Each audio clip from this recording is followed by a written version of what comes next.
Siostra Faustyna w swoim dzienniczku, mówiąc o swojej spowiedzi, mówi o 3 rzeczach, na które dzisiaj chciałbym zwrócić Twoją uwagę.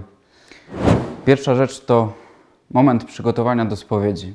W momencie, kiedy przygotowywała się do spowiedzi, mówi, że dużo łatwiej jest zwrócić uwagę na rzeczy, które są większe.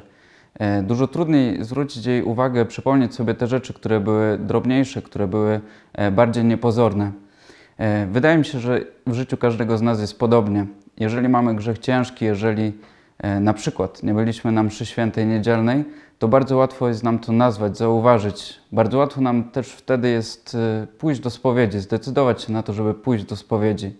W momencie, kiedy dostrzegamy sporo rzeczy, ale drobniejszych, nie zwracamy na nie uwagi, zaczynamy o nich zapominać, jest to taki moment, w którym dużo ciężej nam się zdecydować na spowiedź, szczególnie spowiedź regularną.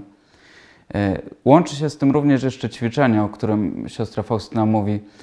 Przygotowując się do spowiedzi, ćwiczyła się w żalu doskonałym. Kiedyś zastanawiałem się, jak to jest możliwe, żeby powiedzieć homilię z pamięci.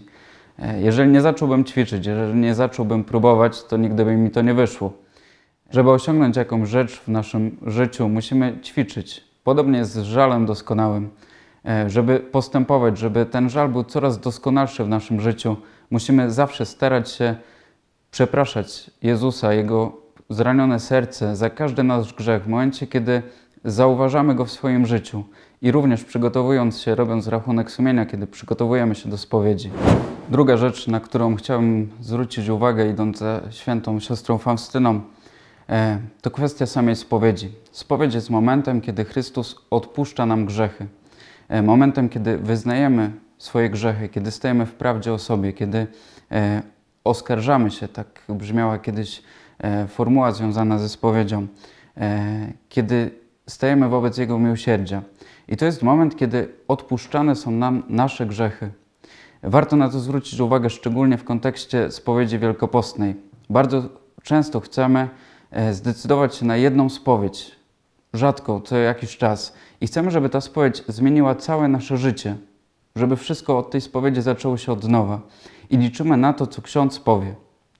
Szczególnie spowiedzi wielkopostne stwarzają pewną presję czasową. Jest dużo osób do spowiedzi, wiele osób chce się wyspowiadać. Nie ma możliwości dotknięcia wszystkich problemów, które na spowiedzi są wypowiedziane. Dlatego nie możemy liczyć na to, że kapłan podczas takiej spowiedzi rozwiąże wszystkie nasze problemy. I nie to jest najważniejsze. Najważniejsze jest to, że Chrystus odpuszcza nam nasze grzechy. A od konkretnych rad, od konkretnego opracowania nad swoim życiem jest kierownictwo duchowe, o którym również siostra Faustyna mówi, do którego też również sama zachęca.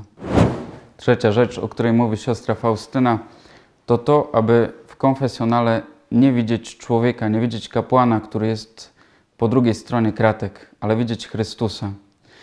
Chrystus wielokrotnie powtarzał siostrze Faustynie, że to On odpuszcza grzechy, że to On jest tym, który daruje nam wszystkie długi właśnie w tym sakramencie, w tym miejscu pojednania, w tym miejscu spotkania z Nim. Starajmy się zawsze zauważyć, że to Chrystus jest po drugiej stronie i to przed Nim stajemy w tym sakramencie.